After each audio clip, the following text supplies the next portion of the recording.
Now, who here is from New South Wales? Yeah. We're pretty up ourselves, right? We're like, yeah, New South Wales, Sydney, yeah. We love it. Our next presenter thinks actually New South Wales has a bit of an image problem. And New South Wales itself needs rebranding. Please put your hands together for Mick Garnett. Thank you, Steve. G'day, folks. Yes, I do. I think New South Wales needs rebranding. I think our name, it's all on the table. Our name, our flag, the whole lot's up for grabs. In fact, I think we're in quite a state. Even that terrible tagline, the Premier State, it is rubbish. So tonight we're going to look at three things. We're going to look at where New South Wales is struggling. Then I'm going to do a live marketing exercise right on stage. And finally, I'm going to issue a challenge to you, the people of New South Wales. So let's have a look at the economy first. For 10 years now, or 10 years ago, New South Wales accounted for more than 35% of the nation's output. It's now closer to 30%. Queensland and Western Australia are eating our lunch, which is unacceptable. Traffic and congestion and infrastructure, or what infrastructure you might say.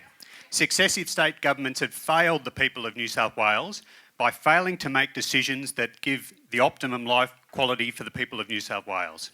It's not good enough for us, and it's not good enough for our visitors. And what about the second airport? It's been on the agenda for 30 years. Badgerys Creek is the answer. We get it. It's become so nonsensical. So successive governments, again, failing the people of New South Wales. And the state of origin. We've just lost 8 in a row. And then when you think about the New South Wales Swifts, the New South Wales Waratahs, the New South Wales Blues, all underperforming versus the fact that they operate in the biggest market in Australia. And did you know that New South Wales is not New South Wales at all?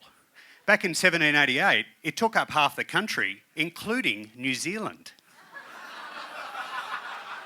So we're essentially a diminished version of what we were meant to be.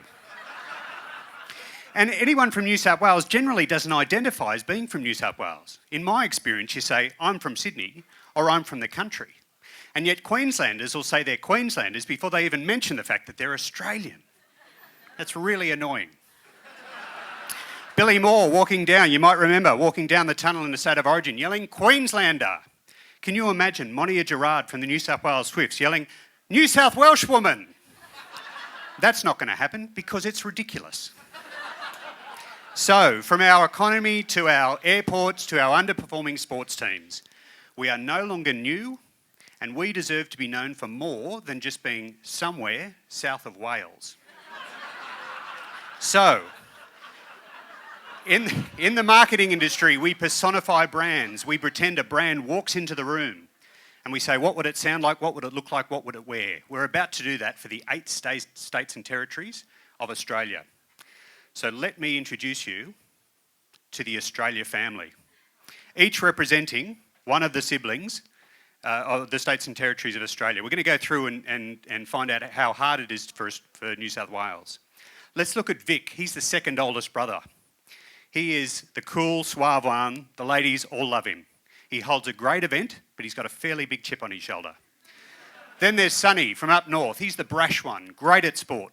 Thinks he's found Queen's country and wants you to know about it. Then there's Margaret. She's the eldest of the girls. She lives the furthest away. She's increasingly wealthy. Some call her the black swan of the family. And Claire, she's the most religious of the group. She's also a rev head and a wine buff. Alice, she's the real rock of the family. See what I did? She's also an environmentalist and pretty hot. And then there's Bernie. He lives quite separate from the rest of the family, but he has a great relationship with all the cousins. And little Bruce, or the mistake, as his siblings call him. He only came about after a huge fight between the oldest 2 brothers. He's a little firecracker with a penchant for adult movies. So if we return to the oldest brother, in doing this exercise, I couldn't come up with his name or figure out what he's really like. He's described as arrogant or fickle by his siblings, and yet they actually need him to fire up for the good of the family. Which brings us back to the point.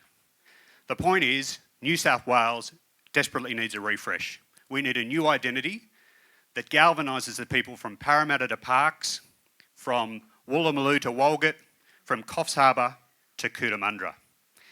And so in doing this talk tonight, I did some research to give me some inspiration for a name for the movement that we can start. And I researched the Aboriginal languages and nations of this New South Wales area, and only one of those languages had the word I was looking for. And that word is Gargamba. And Gargamba means oldest brother. So tonight I launched the Gargamba movement. And it's a call out to all the people of New South Wales. What state do we want to leave our children in? Thank you. Put your hands together for Mick Garnett. Yeah.